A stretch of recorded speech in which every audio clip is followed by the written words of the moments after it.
नमस्कार, स्वागत है आप सभी का इंसाइट लाइव के टॉप न्यूज वीडियो में, जिसमें हम आपको दिन भर की सभी बड़ी खबरों से रूबरू कराते हैं। चलिए शुरुआत करते हैं आज के टॉप न्यूज की। कोविड महामारी की नई लहर की आशंका को देखते हुए केंद्र सरकार ने बड़ा फैसला लिया है। सरकार ने 1 जनवरी से चीन समेत 6 देशों से आने वाले यात्रियों के लिए RT-PCR टेस्ट अनिवार्य कर दिया है। केंद्रीय स्वास्थ्य मंत्री मनसुख मांडविया ने गुरुवार को इस फैसले की जानकारी दी।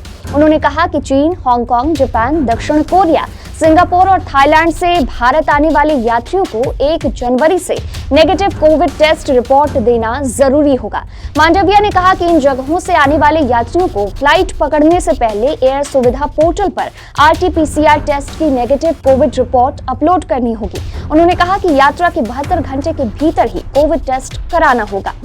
बिहार सरकार नया हेलीकॉप्टर और जेट इंजन विमान खरीदने जा रही है। इस फैसले पर सीएम नीतीश कुमार विपक्षी दल बीजेपी के निशाने पर आ गए हैं। बीजेपी नेता सुशील मोदी का आरोप है कि मुख्यमंत्री नीतीश कुमार डिप्टी सीएम तेजस्वी यादव का हवा में जन्मदिन मनाने के लिए सरकारी खर्च पर नया प्लेन खरीद रहे हैं। बीजेपी सांसद सुशील मोदी ने कहा कि राष्ट्रपति, उपराष्ट्रपति और प्रधानमंत्री को तो विभिन्न देशों में जाना पड़ता है, लेकिन मुख्यमंत्री को अपने राज्य से बाहर साल में 2-4 बार ही यात्रा करनी पड़ती है। नीतीश कुमार तो वो भी नहीं करते हैं। फिर 250 करोड़ रुपए का प्लेन क्यों खरीदना है? जेट प्लेन बिहार में केवल 4 जगह उतर सकता है। 5 साल पहले किराए पर हेलीकॉप्टर लिया तो अब अंतिम समय में खरीद क्यों कर रहे हैं? वहीं सुशील मोदी ने सीएम को सलाह देते हुए ये भी कहा कि अभी तक बिहार में जिसने भी प्लेन खरीदा है उसने कार्यकाल पूरा नहीं किया। बूटा सिंह और सत्येंद्र बाबू ने खरीदा, क्या हाल हुआ? नीतीश जी दोबारा सोच लीजिए। वहीं सुशील मोदी के आरोपों पर सीएम नीतीश ने भी अपनी चुप्पी तोड़ी है। मुख्यमंत्री नीतीश कुमार ने कहा है कि राज्य सरकार का अपना नया हेलीकॉप्टर और जेट इंजन विमान होगा तो ये सबके हित में है। मुझे आश्चर्य लगता है कि इसके खिलाफ लोग क्या क्या बयान देते हैं। सीएम ने कहा कि पहले ये लोग कहते थे कि अपना जेट खरीदना चाहिए और आज कुछ और ही बोल रहे हैं। क्या क्या बोलते रहते हैं।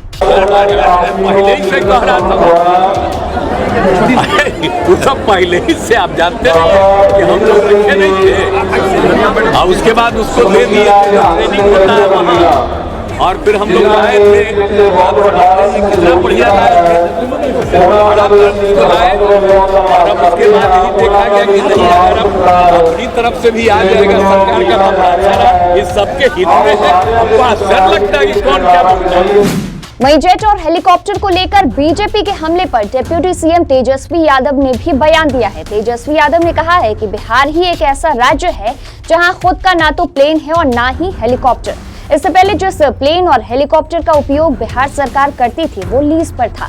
अब बिहार सरकार का अपना प्लेन और हेलीकॉप्टर होगा तो इसमें बीजेपी को क्या आपत्ति है? बिहार ऐसा राज्य है जहां खुद का प्लेन नहीं है ना हेलीकॉप्टर है। इससे पहले जो राज्य सरकार जो प्लेन और हेलीकॉप्टर पे चढ़ती थी वो लीज पे था, और इस पे क्या टिप्पणी, इस पे क्या बीजेपी की आपत्ति? दरअसल 30 दिसंबर को कोलकाता में नमामि गंगे परियोजना को लेकर एक कार्यक्रम आयोजित किया गया है, जिसमें शामिल होने के लिए गंगा नदी से जुड़े राज्यों के मुख्यमंत्री को बुलाया गया। प्रधानमंत्री नरेंद्र मोदी की अध्यक्षता में आयोजित इस कार्यक्रम में बिहार के मुख्यमंत्री नीतीश कुमार की जगह उप मुख्यमंत्री तेजस्वी यादव शामिल होंगे। इसी को लेकर तेजस्वी यादव आज कोलकाता के लिए रवाना हुए। बिहार में नगर निकाय चुनाव के दूसरे चरण के परिणाम 30 दिसंबर को घोषित किए जाएंगे। इसके तहत 23 जिलों के 17 नगर निगमों सहित 68 निकायों के लिए खड़े उम्मीदवारों की किस्मत का फैसला होगा। दूसरे चरण में 1665 पदों के लिए 11,000 से ज्यादा उम्मीदवार चुनावी मैदान में हैं। इस चरण में 14 वार्ड पार्षद पद के उम्मीदवारों का निर्विरोध निर्वाचन हो गया है। दूसरे चरण के पूरे परिणाम 30 दिसंबर को घोषित किए जाएंगे। उज्बेकिस्तान के स्वास्थ्य मंत्रालय ने दावा किया है कि भारत में बने कफ सिरप लेने से उसके यहाँ 18 बच्चों की मौत हो गई।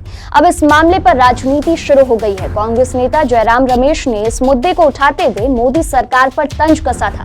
उन्होंने कहा कि पीएम मोदी को भारत को दुनिया की फार्मेसी की तरह पेश करने के बजाय इस मामले में कड़ी कार्रवाई करनी चाहिए। उनके इस ट्वीट पर भाजपा के नेताओं ने भड़कते हुए रमेश पर सवाल उठाए और कहा कि कांग्रेस देश को बदनाम करने का कोई मौका नहीं छोड़ती।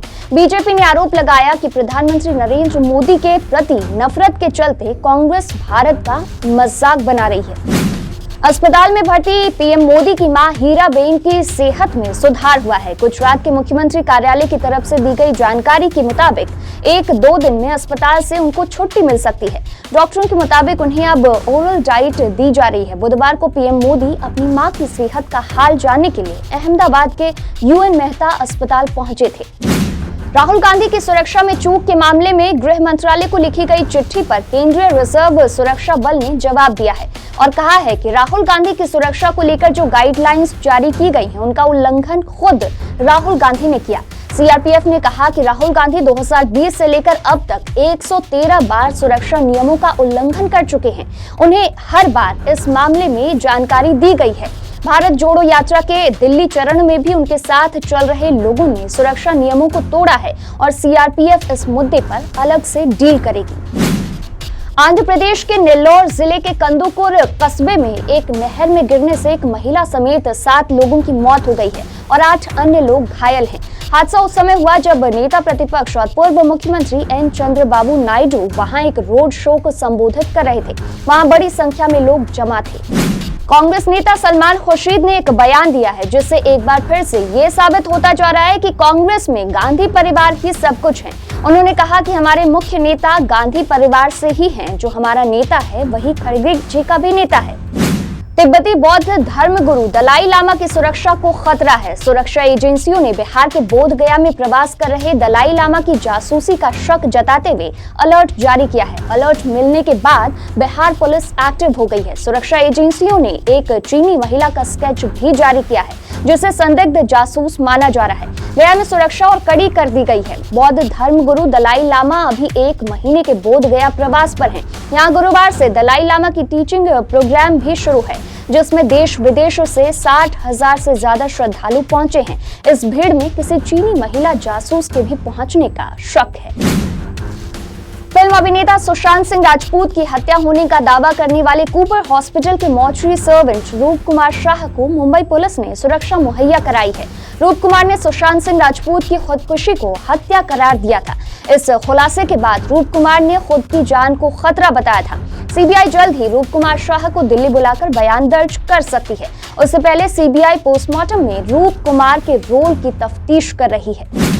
टीम इंडिया के स्टार बल्लेबाज Suryakumar Yadav International Cricket Council के T20 cricketer of the year 2022 के लिए नॉमिनेट किए गए हैं। उनके अलावा आईपीएल के मिनी ऑक्शन में सबसे महंगे बिके Sam Curran, Pakistani wicketkeeper Mohammad Rizwan और जिम्बाब्वे के ऑलराउंडर सिकंदर रजा भी नामित किए गए हैं। फिलहाल के लिए इस वीडियो में इतना ही। और भी खबरों के लिए देखते रहिए इनसाइडर लाइव।